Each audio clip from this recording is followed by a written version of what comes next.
به نام خدا. سلام بچه ها، چطورید؟ سورنم با یه ویدیو دیگه در خدمتتون هستم. مرسی که حمایت میکنید، مرسی که لایک میکنید، مرسی سابسکرایب میکنید و اگه نظری چیزی هم در مورد ویدیوهای بعدی یا قبلی دارید حتما برام کامنت کنید، مطمئن باشید که میخونم. و چطوری بچه ها، این ویدیو در مورد خیلی چیزاست. یکیش در مورد حالا بحث اینه که ما 40 تایی شدیم و قراره که به زودی 50 تایی هم بشیم و اون قرعه کشی هم که قبلا در موردش صحبت کردم و داریم. به محض اینکه 50 تایی بشیم یه ویدیو میذارم با حالا تامنیل قرعه کشی و این داستانا که همتون متوجه بشید.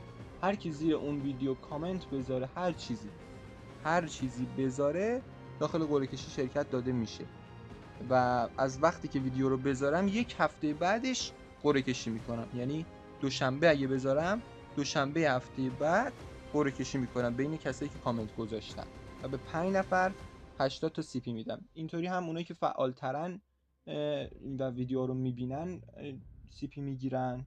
همین که خب به هر حال اوکیه دیگه، چیز اوکی. دوباره 100 تایی هم بشیم همین داستان رو داریم. پس اگه به نامتونم در نیومد نگران نباشید و دوباره ما داخل 100 تایی شدنمون هم این قضیه رو داریم. و بحث دوم، خیلی اخبار هست در مورد این که حالا جنگ میشه نمیشه و این داستانا.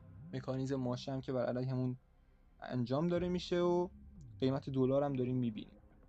یه بحثی هست در این مورد که آقا اصلا ممکنه ما رو بن کنن به خاطر اینکه ما ایرانی هستیم. باید بگم که همه چیز ممکنه. مثلا ممکنه یه روز صبح اکتیویژن بلند شه بگه آقا من با ایرانی‌ها حال نمی‌کنم، اینا خیلی کمپ میکنن و ما رو بند کن. بریم داخل گیم و بعد بیشتر توضیح میدم در این مورد. اما بچه‌ها این مکانیزم ماشه به تنهایی نمیتونه باعث این بشه که ما رو بند بکنن. خب اما اگه جنگ بشه و آمریکا هم بیاد طرف مقابل جنگ، احتمال 100% ما بند میشیم و حداقلش اینه که دیگه نمیتونیم وارد بازی بشیم دیگه. مثلا پابجی میشه. پابجی بعدن با دی ان اس هم میشه وارد شد چون از طرف ایران بنه. اما مثلا کال آف دیوتی از اون طرف بند میشه مثلا ببینید مثل جنگ دیگه، اون جنگی که روسیه داشت با اوکراین. فکرشو بکنید ایران داخل اون جنگ چیکار کرد؟ پهپاد داد به روسیه، کلش آف کلنز اومد ما رو بند کرد. گفتش آقا ایرانی‌ها حق ندارن وارد گیم بشن. این قضیه داخل کال آف دیوتی موبایل هم قطعا اجرا میشه اگه ایران با آمریکا یا مثلا این داستانا بخواد وارد جنگ چیزی بشه. ولی خب من امیدوارم که حالا هر اتفاقی میفته بهترین اتفاق برای حالا ما گیمرها و ایرانیا باشه و دیگه اینم فقط خدا میدونه که بهترین اتفاق چی میتونه باشه. پس این از این مورد. مکانیزم ماشم خیلیاتون اصلا نمیدونید چیه داستانش. منم یه سری اطلاعات جزئی در موردش دارم، خیلی هم جزئی نه. خب یه ذره مطالعه کردم وقتی فهمیدم بر علیه ما چیز کردن دیگه. ایران داخل برجام پای قراردادی رو امضا میکنه که یه بخشیش این مکانیزم ماشه است. یعنی اگه من به اینا عمل نکردم چی؟ مکانیزم ماشه. چرا؟ خب مثلا اینو بر علیه آمریکا نداشتیم که آمریکا خارج شد از برجام. اینو دیگه والا نمیدونم. اگه داشتیم شاید روز ما الان اینجوری نه. مکانیزم ماشه هم بیشتر در مورد اونایی که مثلا به ما گفتن که صلح‌آمیز باشه هسته‌ایتون، الان ما نمیتونیم اثبات کنیم که صلح‌آمیزه و اینم برای ما داستان داره میشه دیگه. بریم جلوتر.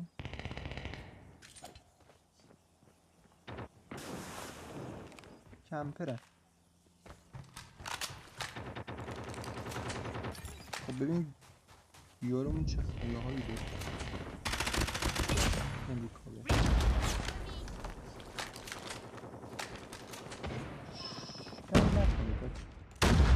به خدا اگه روش کم کردن همیشه جواب میداد من خودم اولین نفر میگفتم کم کن، ولی همیشه جواب نمیده.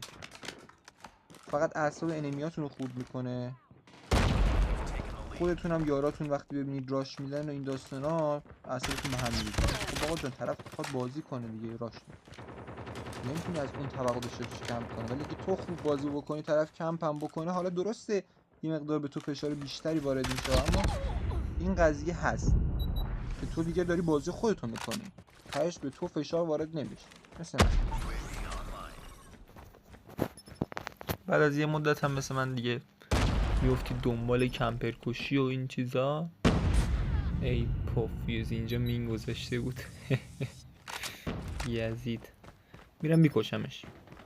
من بچه نگاه کن این جوجه ها، این مپایی که اینجوری هن مپای خالی هن، اکثرا ته بیسن یا اول فرد آها ته بیسن. این داستانت راحت رفت آمد دارم. خب مثل الان قسمت باشه یه اکزیکیوت هم بگیریم. یارم پشت سرمی داستان داریم. دید یارم نبود به خدا میرفتم برای اکزیکیوتش. باز بروکن برداشتی فکر کردی کی هستی؟ این رم 7 هم بچه گانت بگیر نگیر داری یا یه بعض وقتا خیلی خوب میکشه، بعض وقتا خیلی خوب میرینه.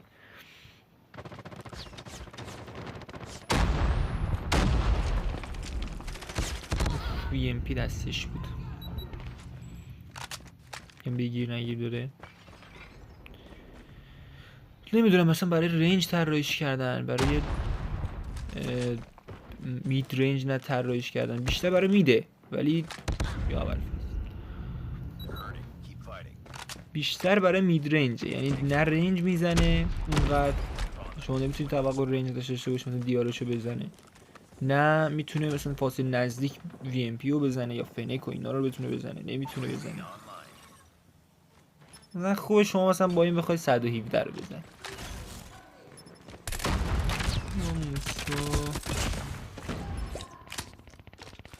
یوزی یکی از بهترین SMG هاست هنوز، با اینکه اینقدر نرفش کردن بازم خیلی ها برش میدارن.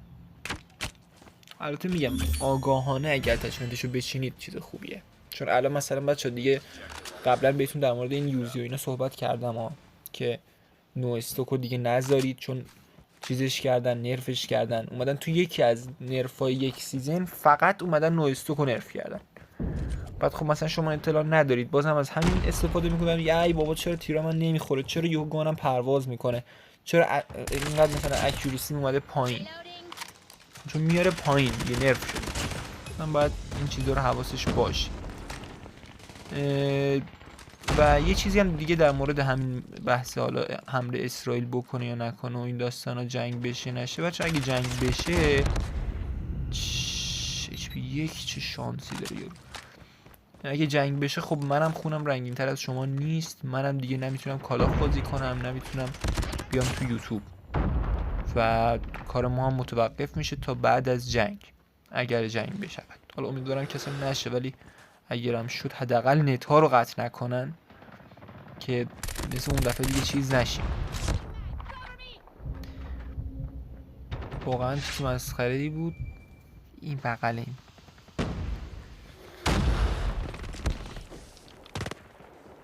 که از کاتانا هم چیز خیلی خوبیه بچه ها نکن. ای پوفیوز وای فکرشو بکنید یه کمپر این کلاس رو داشته باشه بچه. یه بار به خاطر استفاده از این کلاس هم 5 بار مردم، فقط به خاطر اینکه بتونم استفادهش کنم و اونجایی هم که استفادهش کردم باگ شد یارو نمرد. برای همین خیلی از اون کلاس پرشی اصلا خوشم نمیاد، یه جوری هم نسبت بهش. کمپر رو معمولا لیزر برمیدارن، توقع قابل قبوله ازشون. یه چیزی که هست اصلا من بچه وقتی اومدم مود فرانت لاین مال خیلی وقت میشه دیگه، چند سال پیشه که من اصلا اومدم روی مود فرانت لاین متمرکز شدم و بحث جدی شد. من و یکی از دوستان اومده بودیم که کلا یا اول فضل اومده بودیم که در واقع کمپ کنیم و مثلا با وین کردن توی فرانت لاین بریم جلو. اصلا من با ایده کمپ اومدم جلو، ولی وقتی اومدم جلو دیدم اصلا انیمی یه جور خاصی کمپ میکنن، یارات میرن جلو راش میدن میمیرن دد میدن، اصلا خورد شده بود، دیوونه میشی بعد از یه مدت. برای همین دیدم مثلا عربا چقدر خوب بازی میکنن، چقدر خوب راش میدن و حالا تغییر دیوایس من و این چیزا باعث شد که منم وسوسه بشم برای راش دادن و یه بازی به قول معروف چطوری میگن با یه پلن دیگه ای پلی بدم. و بعدنم دیگه کلا اینطوری پلی دادم و هر کی هم میومد توی یارام کمپ میکرد باعث باختن تیم من میشد، یا اون باعث باختن تیم من میشد یا من باعث باختن تیم اون میشدم. جفتمون توی تیم بودیم دیگه. چون من راش میدادم من میمردم چون کسی نبود کمکم بکنه، یا اینکه ما راش میدادیم مثلا ما میزدیم ولی خب میومدن داخل بیس اینو اینقدر میکشتنش ما میبردیم. برای همین دیگه کلا از کمپرها بدم اومد بچه‌ها. خب اینم که تموم شد. به خدای بزرگ میسپارمتون. خداحافظ.